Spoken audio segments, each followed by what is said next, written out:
சோத்ரம் சோத்ரம். கர்த்தரை நாம் சோத்ரம் பண்ணுவோம். சோத்ரம் சோத்ரம் சோத்ரம் சோத்ரம் சோத்ரம் சோத்ரம் சோத்ரம் சோத்ரம். தேவன் தந்த நாளுக்காய் சோத்ரம் பண்ணுவோம். சோத்ரம் சோத்ரம் சோத்ரம் சோத்ரம் சோத்ரம் சோத்ரம். உலகத்தின் முடிவிலே நாம் வந்திருக்கிறோம். அமெரிக்காலையும் பல நாடுகளிலும் பூமி அதிர்ச்சி 7.1 7.5ன்னு பூமி அதிர்ச்சிகள் நடந்து கொண்டிருக்கிறது. அதனால் உலகம் அழிந்து கொண்டிருக்கிறது. உலகத்தின் முடிவில் நாம் வந்திருக்கிறோம். இனி காலம் செல்லாது. இனி காலம் இல்லை. மனசும் மாமிசமும் நம் மனசு விரும்புகிறது போல காலங்கள் இது இல்லை. இந்த காலங்களில் நாம் அதிகமாய் தேவனை தேடக்கூடியவராக இருக்க வேண்டும். அதற்காக சோத்திரம் பண்ணுவோம். சோத்ரம் சோத்ரம் சோத்ரம் சோத்ரம் சோத்ரம். ஆவிக்குரியவர்களாய் இருக்கிறதுக்கு முக்கியத்துவம் ஜெபம். இந்த கடைசி நாட்களிலே உலகம் அழிந்து கொண்டிருக்கிறது. கர்த்தருடைய வருகை அதி சீக்கிரமாக இருக்கிறது, சமீபமாக இருக்கிறது. தேவனுடைய கோபம் பற்றி எரிகிறது. தேவன் உலகத்தை நியாயம் தீர்த்து கொண்டிருக்கிறார், அழித்து கொண்டிருக்கிறார். இனி காலம் செல்லாது. ஆகையால் நாம் அதிகமாய் தேவ சமூகத்தில் ஜெபிக்கிறவர்களாய் மணிக்கணக்காய் காத்திருக்கிறவர்களாய் காணப்பட வேண்டிய காலங்கள் இது, நாட்கள் இது. அதற்காக சோத்திரம் பண்ணுவோம்.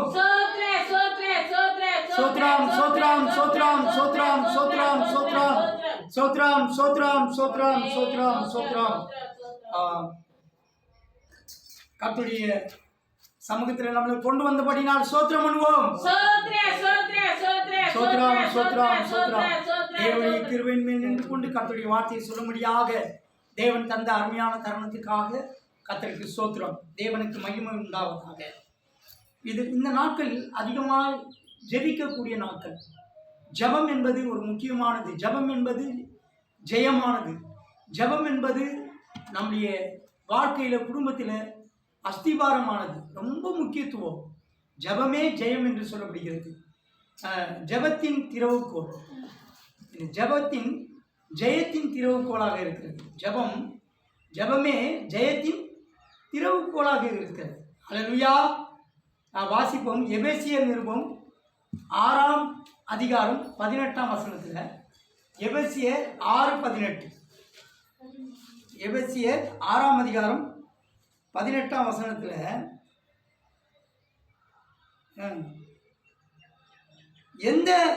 எந்த சமயத்திலும் சகலவிதமான வேண்டுதலோடும் வாசிங்க.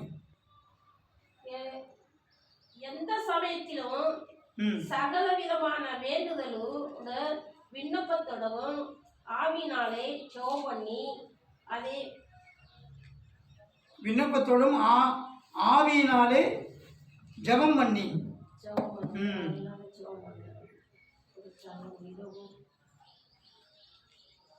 எந்த சமயத்திலும் சகலவிதமான வேண்டுதலோடும் விண்ணப்பத்தோடும் ஆவியினாலே ஜெபம் பண்ணுங்க. எந்த சமயத்திலும் எப்பொழுதும் ஆவியினாலே எல்லா விதமான ஜெபத்தினாலும் வேண்டுதனாலும் ஜெபம் பண்ணுங்க. ஆவியினால ஜெபிக்கணும். ஆவிக்குரிய ஜெபம். நாம் எப்பொழுதும் நம் ஜெபிக்கிறவர்களாய், ஆவியினால ஜெபிக்கிறவர்களாய், தேவ சமூகத்தில் ஜெபிக்கிறவர்களாய் நாம் காணப்பட வேண்டும். தேவனுக்கு மகிமை உண்டாவதாக. எப்பொழுதும் ஜெபிக்கிற ஒரு ஜெபவாஞ்சை. ஏன்னா இது கடைசி காலம். நம்ம தேசத்துக்காக ஜெபிக்க வேண்டும், ஜனங்களுக்காக ஜெபிக்க வேண்டும், உலகத்துக்காக ஜெபிக்க வேண்டும், ராஜ்யத்துக்காக ஜெபிக்க வேண்டும், நம்ம குடும்பத்துக்காக ஜெபிக்க வேண்டும், பிள்ளைகளுக்காக ஜெபிக்க வேண்டும், நம் தேவைகளுக்காக ஜெபிக்க வேண்டும், நம்முடைய ஆவிக்குரிய வளர்ச்சிக்காக நாம் ஜெபிக்க வேண்டும். எப்பொழுதும் ஜெபிக்கிறோம். ஜெபத்தினால தான் நீங்கள் சகலவிதமான வேண்டுதலோடும் விண்ணப்பத்தோடும் தேவனுக்கு தெரியப்படுத்துங்கள் என்று கூட சொல்லப்படுகிறது. தேவனுக்கு மகிமை உண்டாவதாக. ஆகையினால எப்பொழுதும் ஆவியினாலே எல்லாவித ஜெபத்தினாலும் வேண்டுதனாலும் தேவனுக்கு தெரிய பண்ணுங்கள். நாம் தேவனுக்கு தெரியப்படுத்த வேண்டும் என்றால் எல்லா காரியங்களும் தெரியப்படுத்துவதனால் நம்முடைய தேவைகளை எல்லாவற்றையும் நம்ம செய்யணும். எதுவாக இருந்தாலும் ஜெபத்தினால தான் தெரியப்படுத்தணும். நமக்கு கஷ்டமாக இருக்குது, எனக்கு இது தேவை வேணும், என் பிள்ளைகளுக்கு பள்ளிக்கூடத்தில் சேர்க்கணும், காலேஜில் சேர்க்கணும், பிள்ளைகளுடைய தேவைகள், நம் வீட்டு தேவைகள், எதுவாக இருந்தாலும் நம்ம மனுஷர்கிட்ட போய் தெரியப்படுத்தக்கூடாது. தெரியப்படுத்தினா நமக்கு கேட்க வராமல் நம்ம என்ன செய்ய முடியாது, நம்மளை அலட்சியப்படுத்துவாங்க. ஆனால் நம் தேவனுக்கு தெரியப்படுத்த வேண்டும். அல்லேலூயா, தேவனுக்கு மகிமை உண்டாவதாக. ஜெபம் இந்த நாட்களிலே மிகவும் அவசியமானதாக இருக்குது. எப்போது தேவ சமூகத்தில் காத்திருந்து ஜெபிக்க வேண்டும். ஜெபித்து ஜெபத்தினாலே நாம் பெற்றுக்கொள்ள வேண்டும். உங்களுக்கு ஒரு வசனம் இதில், தேவனை ஏதாவது உங்களுக்கு தேவையான தேவனுக்கு ஜெபத்தினாலே தேவனுக்கு தெரியப்படுத்துங்கள். நம்மளுடைய தேவைகளை ஜெபத்தினால தான் தெரியப்படுத்தணும். மனுஷருக்கு நடைமுறையில் மனுஷருக்கு நம்ம என்ன செய்யக்கூடாது, நாம் தெரியப்படுத்தி பெற்றுக்கொள்ளக்கூடாது. அது கிடைக்கவும் கிடைக்காது. தேவனுக்கு மகிமை உண்டாதாக. வாசிங்க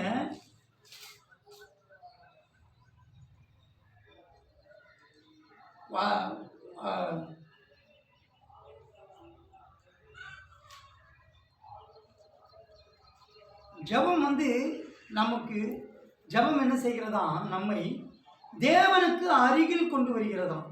ஜெபம் செய்து நம்ம தேவனுக்கு, யாக்கோப்பு 4:8 தேவனிடத்தில் சேருங்கள், எப்பொழுதும் அவர் உங்களிடத்தில் சேருவார்.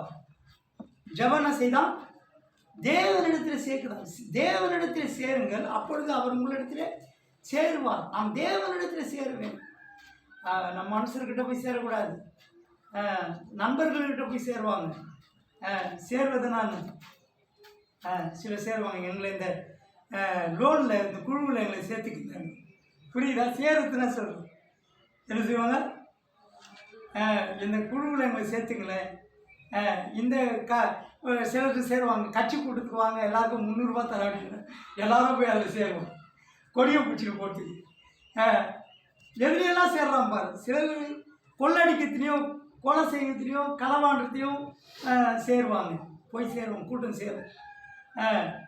சிலர் ஏதாவது வீண் கதையை நியாயம் பேசணும்னு ஒரு கூட்டம் அங்கே போய் ஒரு சேருவாங்க. அங்கே போய் அவங்கள்ட போய் சேர்ந்துருவாங்க. என்ன செய்வாங்க, அங்கே போய் சேருவாங்க. நல்லவர்களோடு போய் சேர வேண்டும், கெட்ட நண்பர்களோடு சேரக்கூடாது. சேர்த்து கொள்வது. சிலர் சேர்ப்பாங்க. இன்னும் கூட ஏதாவது நல்லா ஆழமாக சொல்லுங்க. சேருவது நான் எதில் போய் சேருது, நல்ல பள்ளிக்கூடத்தில் கொண்டு போய் சேர்க்கணும். என்ன செய்வாங்க சொல்லுது, நல்ல காலேஜில் சேர்க்கணும், என் பிள்ளை கெட்டு போயிடக்கூடாது, அது நாசமாக நாதாரியாக போயிடக்கூடாது. சிலர் நல்ல பள்ளிக்கூடத்தில் போய் சேர்ப்பான். சில கார்ப்பரேஷன் ஸ்கூல்லாம் வேணாம், ஏன்னா அங்கே சரியான டீச்சிங் இருக்காது, நல்ல ஒழுக்கம் இருக்காது, பிள்ளைகள் ஒழுங்கினமாக இருப்பாங்க அப்படின்னு தவறான எண்ணங்கள். அதனால் பிள்ளைகளுடைய எதிர்காலத்தை குறித்து நல்லா இருக்கணும்னு நல்ல இடத்துல சேர்க்க விரும்புகிறாங்க. நல்ல காலேஜில் போய் சேர்க்க, நல்ல காலேஜாக இருக்கணும், நல்ல பேரும் புகழும் உள்ள காலேஜாக இருக்கணும். அதனால தான் சொல்ல நல்லவங்களோட சேருங்கப்பா, கெட்டவங்களோட சேராது. குடிக்காரனோட சேராதா, நீயும் குடிக்காரன் ஆகிடுவேன். திருடனோட சேராத, ஊர் கதையை பேசுங்களோட சேராத, மற்றவங்களை பற்றி குறை சொல்லுங்களோட சேராத, அங்கே போவாத இங்கே போவாத, நல்ல நல்ல இடங்களாக்கா போ, நல்லவங்களோடு சேரணும், நல்லவங்களோட பழகு. ஆனால் இங்கே ஜெபம் என்ன செய்து வாசிங்க.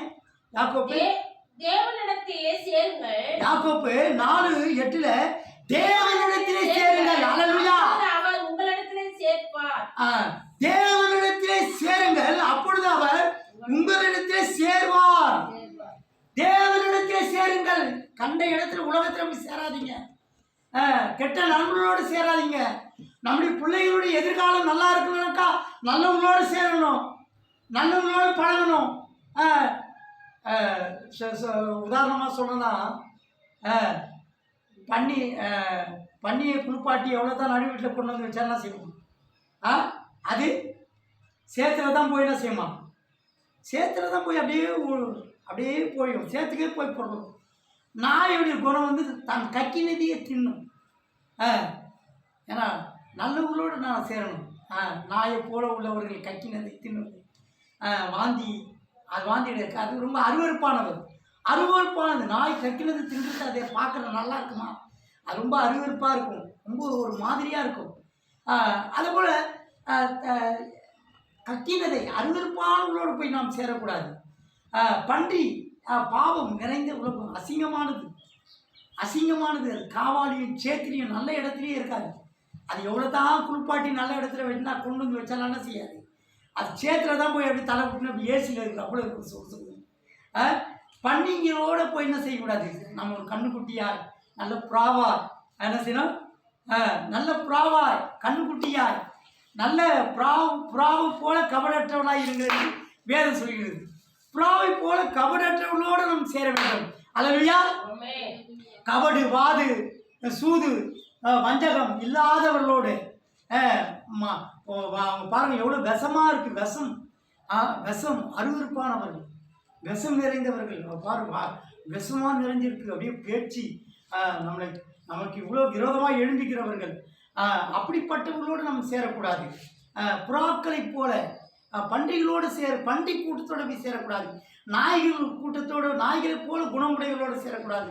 புறாவை போல கபடு இல்லாதவர்கள், கபடு சூது வாது இல்லாதவர்கள், நம்மளை பற்றி நல்ல வழி நடத்துகிறவர்கள், நம்ம பிள்ளைகளை நல்ல நண்பர்களோடு சேர சொல்வது போல நல்லவர்களோடு சேர்ந்தால் என்ன செய்வோம், நல்ல குணங்கள் நல்ல குணமுடையவர்களாக இருப்போம், நமக்குள்ள நல்ல காரியங்கள் வரும். அதே போலத்தான் ஆவிக்குரிய ஜனங்களோடு நாம் சேர வேண்டும்.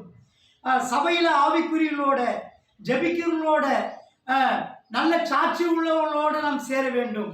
ஆண்டவரை அதிகமாய் தேடக்கூடியவர்களோடு நாம் சேர வேண்டும். நம்ம யாரோட சேர வேண்டும், ஆவிக்குரியர்களோடு நாம் ஐக்கியம் வைக்க வேண்டும். இருளிலே வாழ்கிறவர்களோடு நாம் சேரக்கூடாது. இருள் என்றால் பாவம். இருளை விரும்பக்கூடாது, உலகத்தை விரும்பக்கூடாது. நான் உலகத்தால் அல்லாதது போல நீங்கள் உலகத்தார் அல்லாதவர்களாக இருங்கள். உலகத்தாரோடு நாம் ஐக்கியம் இருக்கக்கூடாது, உலகத்தாரோடு கூட சேரக்கூடாது. ஆண்டவராகிய இயேசு கிறிஸ்து நான் உலகத்தார் அல்லாதது போல நீங்களும் உலகத்தார் அல்லாதவர்களாக இருங்கள் என்று சொல்கிறார். அல்லேலூயா. ஆகையால் நாம் தேவனோடு கூட சேரக்கூடியவர்களாக இருக்க வேண்டும், ஆவிக்குரியவர்களோடு சேரக்கூடியவர்களாக இருக்க வேண்டும். தேவனிடத்திலே சேருங்கள். அதனால் சபையில் நல்ல சபையை பார்த்து சேர்றோம், நல்ல ஆவிக்குரிய சபையாய், நம்ம ஆவிக்குரிய ஜீவியத்தில் நல்ல வழி நடத்தக்கூடிய சபையாய், நம்முடைய வாழ்க்கையில் நல்ல பரலோக ராஜ்யத்துக்கு நம்மளை ஆயத்தமாக்கக்கூடிய சபையாய் எப்படி இருக்க வேணும், நம்மளை சபையில் நல்ல சபையாக இருக்கணும், நல்ல போதிக்கக்கூடிய சபையாக இருக்கணும், நல்ல ஊழியர்களாக இருக்கணும், தேவனுடைய அன்பை காட்டக்கூடியவர்களாக இருக்க வேண்டும்.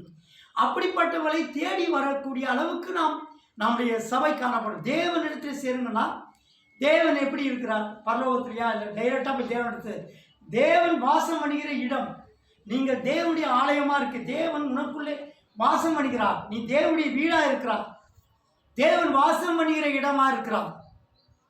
அப்போ உன்னிடத்திலே வரக்கூடியவளாக இருக்க வேண்டும்.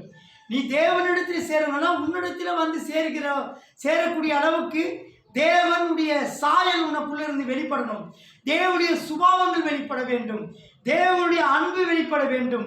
உன் பேச்சு, நடக்கை, பார்வை எல்லாம் தேவனுடைய காரியங்களை வெளிப்படுத்தக்கூடியதாக இருக்க வேண்டும். அப்போ உன்னிடத்தில் சேர்க்கிறவர்கள் தேவனிடத்தில் சேரக்கூடியவர்களாக இருக்கிறார்கள். அல்லேலூயா. என்னிடத்தில் வருகிறவர்களை நான் புறம்பே தள்ளுவதில்லை. தேவனிடத்தில் வருகிறவர்களை, தேவனிடத்தில் சேர்க்கிறவர்களை தேவன் புறம்பே தள்ளுவதில்லை. உலகத்தாரோடு கூட நமக்கு ஐக்கியம் இருக்கக்கூடாது. தேவனுக்கு மகிமை. அவங்க என்ன செய்யப்படுது, தேவனிடத்தில் சேருங்கள், அப்பொழுது அவர் உங்களிடத்தில் சேர்வார். அவர் அப்பொழுது உங்களிடத்தில் சேர்வார். நீங்கள் தேவனிடத்தில் சேர்ந்தால் அப்பொழுது அவர் உங்களிடத்தில் சேர்வார். இல்லாவிட்டா உங்களோட சேர மாட்டார். சில நீங்கள் நல்லா பாருங்கள், ஒரு நல்ல நண்பனோடு சேரும் பொழுது அந்த நண்பன் அவன் நல்லவனாக இருந்தால், நீ நல்லவனாக இருந்தால் அவன் ஏற்றுக்கொள்வான். ஒரு நல்ல நண்பனாக இருக்கிறது அதுதான் அடையாளம். ஒருத்தன் வந்து சேரணும்னு என்னை சேர்த்துக்கடா. சிலெல்லாம் விளையாட்டில் என்ன செய்வாங்க, சிலெல்லாம் விளையாட்டில் சேர்த்துக்க மாட்டாங்க. என்ன இந்த விளையாட்டில் சேர்த்துங்க, இந்த கபடி விளையாட்டில் சேர்த்துக்கணும், கிரிக்கெட் விளையாட்டில் சேர்த்துக்கணும், அப்படி தானே? அப்போ அதெல்லாம் சேர்த்துக்கணும்னா உனக்கு என்ன இருக்கணும், சேர்வது. நான் உங்களுக்கு புரியறதுக்காக சொல்கிறேன். இப்போ ஒரு கபடி விளையாட்டு, ஒரு கிரிக்கெட் விளையாட்டு, ஒரு ஃபுட்பால் விளையாட்டு, அப்படி தானே? ஃபுட்பால் விளையாட்டு தானே தம்பி? ஃபுட்பால் விளையாட்டு, இப்படி விளையாட்டுகள் அதில் சேரணும்னா அவனுக்கு என்ன தெரியணும்? அல்லேலூயா. அந்த விளையாட்டு அவனுக்கு தெரியணும். அவருக்கு தெரிஞ்சாதான் சேர்த்துக்குவாங்க. அப்படிதானே? அப்படிதானே? அந்த விளையாட்டில் சேரணும்னா இல்லைப்பா உனக்கு இதில் தெரியாது, ஒரு கபடி விளையாட தெரியாது, கிரிக்கெட் விளையாட தெரியாது, ஃபுட்பால் விளையாட தெரியாதுன்னா அதில் சேர்த்துப்பாங்களா? அப்போ உனக்கு தெரியணும். அப்போ நீ தேவனிடத்தில் சேரணும்னா உனக்கு என்ன தெரியணும்? உனக்கு என்ன தெரியணும்? தேவனை பற்றி தெரியணும், தேவனுடைய அன்பை பற்றி தெரியணும். ஒரு சாதாரண உலக காரியத்திலே அந்த அனுபவம் இல்லாவிட்டால், உனக்கு அதை பற்றி தெரியாவிட்டால், அந்த விளையாட்டிலே அந்த விஷயத்தில் அந்த காரியத்தில் உன்னை சேர்த்து கொள்ள மாட்டார்கள், உன்னை புறம்பே தள்ளிவிடுவார்கள், உன்னை வேண்டாம் என்று அவர்கள் வெறுப்பார்கள். அல்லேலூயா! உன்னை வேண்டாம் என்று சொல்வார்கள், உன்னை சேர்த்துக் கொள்ள மாட்டேன் என்று சொல்வார்கள். அருமையான தேவனுடைய ஜனமே, நீ தேவனிடத்தில் சேர வேண்டும் என்றால் தேவனை பற்றி தெரியணும், சத்தியத்தை பற்றி தெரியணும், தேவனுடைய அன்பை பற்றி தெரியணும், தேவனுடைய ராஜ்யத்தை பற்றி உனக்கு தெரிய வேண்டும். அந்த விளையாட்டை பற்றி உனக்கு தெரிந்தால் தான் அந்த விளையாட்டில் சேர்த்துக்குவான்.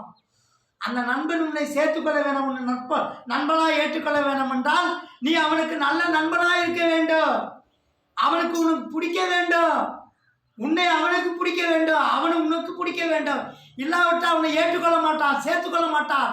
அருமையான தேவனுடைய ஜனமே, உலகத்திலே அவிதமாய் காரியங்கள் இருக்கும், ஒழுங்குகள் காரியங்கள் இருக்கும் என்றால் நீ தேவனிடத்தில் சேர வேண்டும் என்றால் தேவன் ஏற்றுக்கொள்ளக்கூடியதாக இருக்கணும், தேவனை போல மாறணும், தேவ சுபாவம் இருக்கணும், தேவனுடைய அன்பு இருக்கணும், சத்தியத்தை நீ அறிந்திருக்கணும், சத்தியத்தை பற்றி தெரியணும், பைபிளை பற்றி தெரியணும், தேவனுடைய ராஜ்யத்தை பற்றி தெரிய வேண்டும்.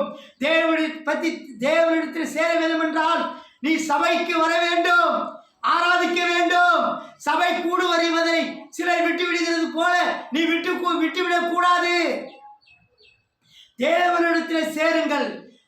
நாம் தேவனிடத்தில் சேர வேண்டும் என்றால், பரலோக ராஜ்யத்தில் நாம் போய் சேர வேண்டும் என்றால், தேவ ராஜ்யத்தை நாம் அடைய வேண்டும் என்றால் தேவனுடைய காரியங்கள் எல்லாம் நம்முடைய வாழ்க்கையில் தெரிந்திருக்க வேண்டும். தெரியாதவர்களை உலகம் ஏற்றுக்கொள்ளாது. விளையாட்டு காரியங்களை உன்னை ஏற்றுக்கொள்ள மாட்டார்கள், சேர்த்துக்கொள்ள மாட்டார்கள். நீ அந்த இலக்கையை அடைய முடியாது.